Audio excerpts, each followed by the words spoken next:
کہ رسول اللہ صلی اللہ علیہ وآلہ وسلم رمضان کے درمیانی عشرے میں اعتکاف کیا کرتے تھے۔ ایک سال آپ نے اعتکاف کیا جب 21ویں کی شب ہوئی اور یہ رات تھی جس کی صبح کو آپ اعتکاف سے نکلنے والے تھے، اور اس رات آپ نے جس نے میرے ساتھ اعتکاف کیا وہ رمضان کے آخری 10 دنوں کا بھی اعتکاف کرے۔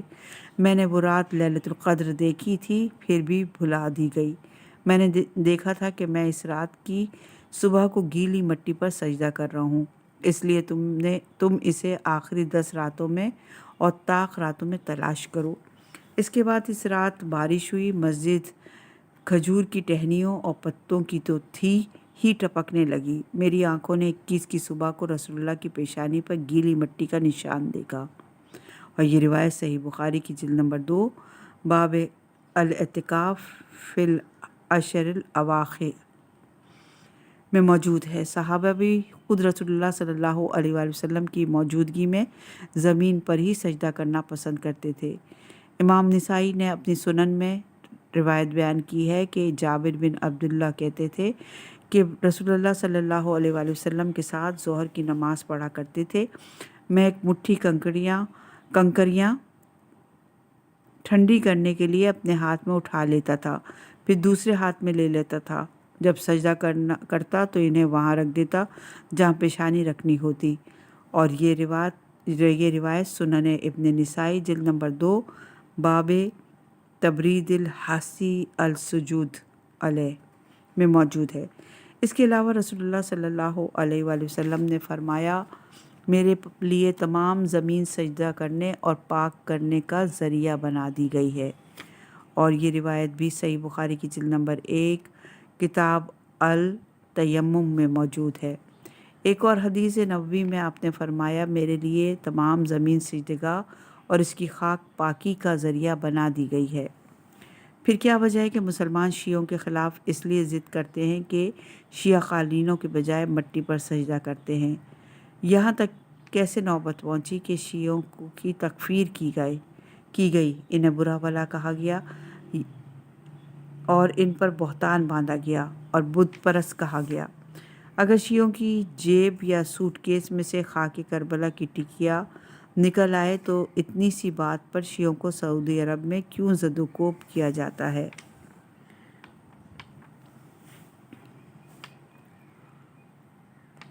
آیت اللہ العظمی آقائے خوئی البیان فی تفسیر القرآن میں فرماتے ہیں، شیعہ عقیدے کی روح سے امام حسین علیہ السلام کی قبر کی خاک میں اللہ کی اسی وسیع اور عریض زمین کا ایک حصہ ہے جسے اس نے اپنے پیغمبر کے لیے طاہر، مطہر اور جائے سجود قرار دیا۔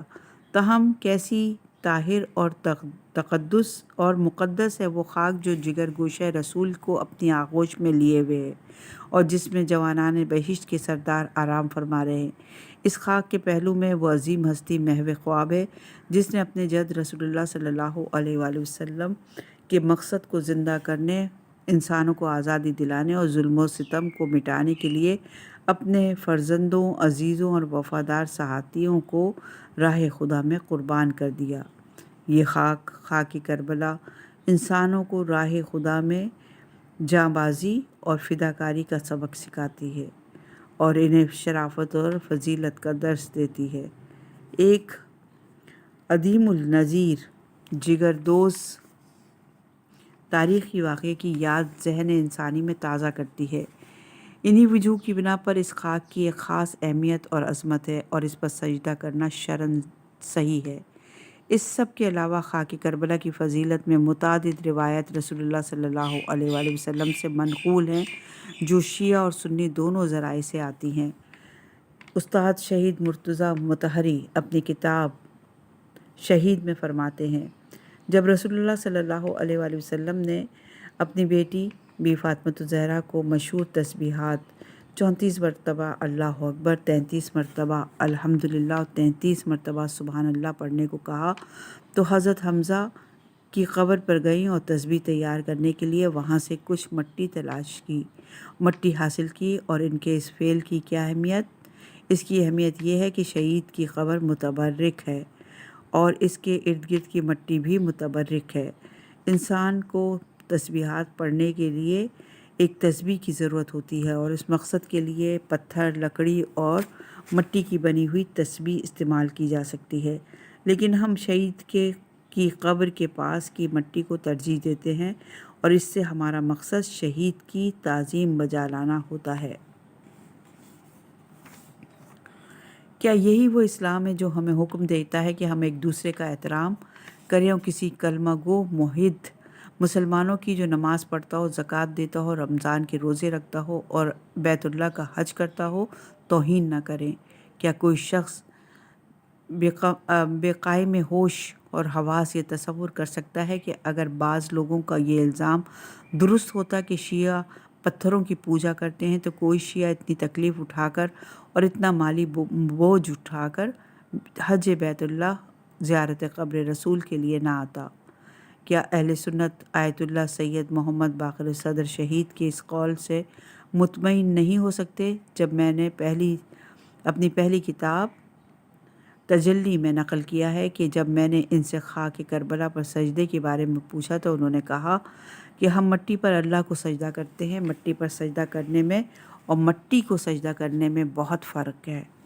اگر شیعہ احتیاط کرتے ہیں کہ ان کا سجدہ پاک جگہ پر ہو اور اللہ کے لیے مقبول ہو تو وہ رسول اللہ صلی اللہ علیہ وآلہ وسلم ائمہ اطہار کے حکم کی تعمیل کرتے ہیں، خصوصاً ہمارے زمانے میں جب سب مساجد میں موٹے موٹے روئے دار قالینوں کے فرش بچھائے گئے۔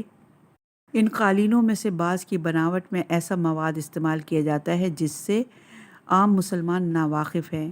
یہ قالین مسلمان ملکوں کے بنے ہوئے بھی نہیں ہیں، اس لیے ممکن ہے کہ ان میں سے بعض کی بناوٹ میں ایسا مواد استعمال کیا گیا ہو جو جائز نہیں۔ ایسی صورت میں ہمیں کیا حق پہنچتا ہے کہ ہم اس شیعہ کو جو نماز کی صحت کا اہتمام کرتا ہو دھتکار دیں اور محض بے بنیاد شبے کی وجہ سے اس پر کفر اور شرک کا الزام لگائیں؟ شیعہ جو دینی امور میں خیال رکھتا ہے، خصوصاً نماز کا جو دین کا ستون ہے، اور اس کا اتنا اہم اہتمام کرتا ہے کہ نماز کے وقت اپنی پیٹی اتار دیتا ہے، گھڑی بھی اتار دیتا ہے، کیونکہ اس کا تسمہ چمڑے کا ہے جس کی اصل معلوم نہیں۔ بعض اوقات پتلون اتار کر ڈھیلا ڈھالا پاجامہ پہن لیتا ہے۔ یہ سب احتیاط اور اہتمام اس لیے کرتا ہے کہ اسے نماز میں اپنے رب کے سامنے کھڑا ہونا ہے، اور وہ نہیں چاہتا کہ اپنے رب کے سامنے اس حال میں جائے کہ اس کے رب کو اس کی کوئی بات ناپسند ہو۔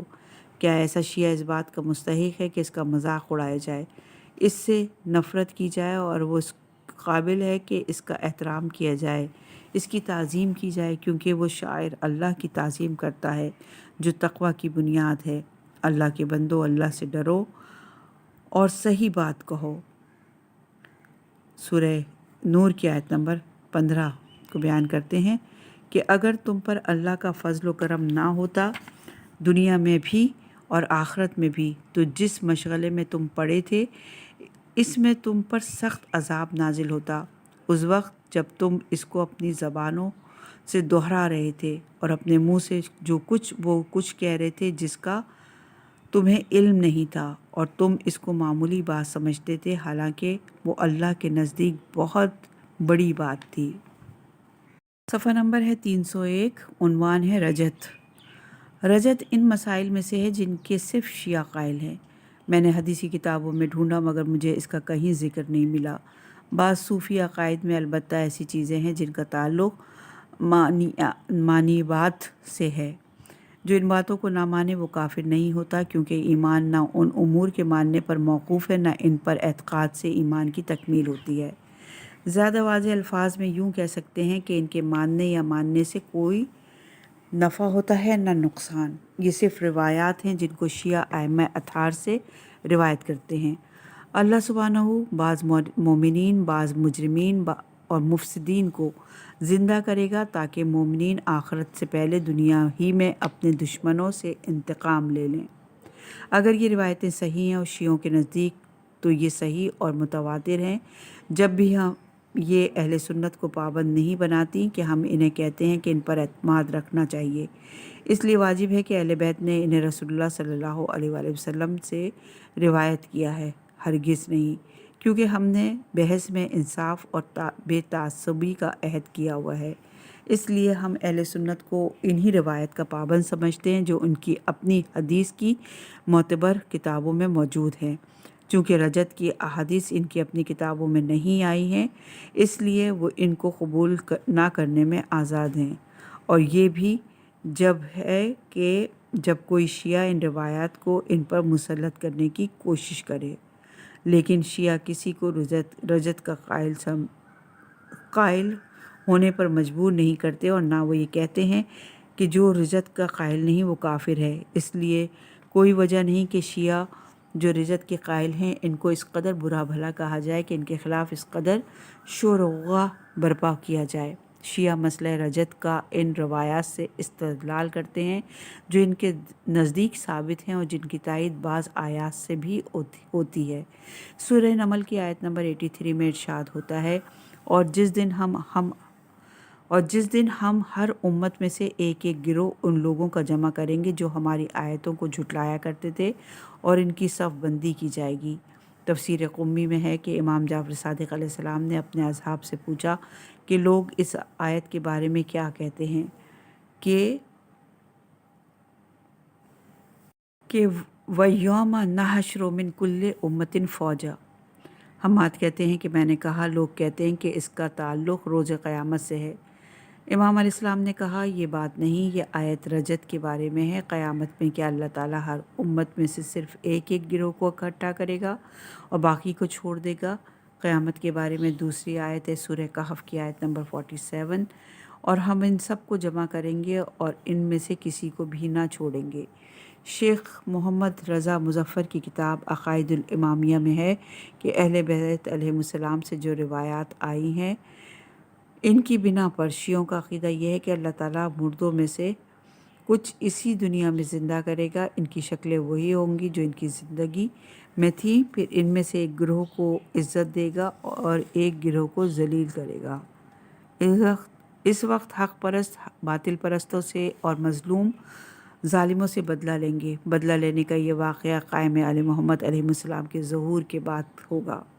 رجت صرف ان مومنین کی ہوگی جن کے ایمان کا درجہ بہت بلند تھا، اور وہ مفسرین میں سے صرف ان کی جو حد درجہ فسادی تھے۔ اس کے بعد یہ لوگ پھر مر جائیں گے اور روز قیامت دوبارہ محشور کیے جائیں گے، اور ان کے استحقاق کے مطابق ثواب اور عذاب دیا جائے گا۔ اللہ تعالیٰ نے قرآن کریم میں ان کو دوبارہ زندگی پانے والوں اور لوٹ کر آنے والوں کی ایک تمنا کا بھی ذکر کیا ہے۔ جب دوسری دفعہ بھی ان کی اصلاح نہیں ہوگی اور خدا کے غضب کے سوا انہیں کچھ نہیں ملے گا تو یہ تیسری دفعہ دنیا میں آنے کی توجہ کریں گے، تیسری دفعہ دنیا میں آنے کی تمنا کریں گے۔ اور سورہ مومن کی آیت نمبر 16 میں بیان ہے کہ اور وہ کہیں گے کہ اے ہمارے پروردگار تو نے ہمیں 2 دفعہ موت اور 2 دفعہ زندگی دی، سو اب ہم اپنے گناہوں کا اقرار کرتے ہیں، تو کیا کوئی صورت ہی نکال لے۔ میں کہتا ہوں کہ اگر اہل سنت والجماعت رجت پر یقین نہیں رکھتے تو انہیں اس کا پورا حق ہے، لیکن انہیں یہ حق نہیں کہ جو اس کے قائل ہیں اور جن کے نزدیک یہ نصوص سے ثابت ہے کہ ان کو برا بھلا کہیں، اس لیے کہ کسی شخص کا کسی بات کو نہ جاننا اس کی دلیل نہیں کہ جو شخص جانتا ہو وہ غلطی پر ہو۔ اسی طرح کسی کے کسی چیز کو نہ ماننے یا نہ جاننے کا یہ مطلب نہیں کہ اس چیز کا وجود ہی نہیں۔ مسلمانوں کے کتنے ہی ناقابل تردید دلائل ہیں جنہیں اہل کتاب بعض یہود اور نصارہ تسلیم نہیں کرتے۔ اہل سنت کی بھی یہ کتنی ہی روایات اور کتنے ہی اعتقادات ہیں ایسے ہیں کہ خصوصاً وہ جن کا تعلق اولیاء اور صوفیہ سے ہے جو ناممکن اور کرہی نظر آتے ہیں، لیکن اس کے معنی یہ نہیں کہ اہل سنت کے عقیدے کی مذمت کی جائے اور ان سے ڈرایا جائے۔ رجت کا ثبوت قرآن اور سنت نبوی میں ملتا ہے، اور ایسا کرنا اللہ تعالیٰ کے لیے ناممکن اور محال بھی نہیں۔ خود قرآن شریف میں رجت کی کئی مثالیں ملتی ہیں۔ سورہ بقرہ کی آیت نمبر 259 میں کیا تم نے اس شخص کے حال پر غور کیا جسے ایک گاؤں میں جو اپنی چھتوں کے بل گر چکا تھا اتفاق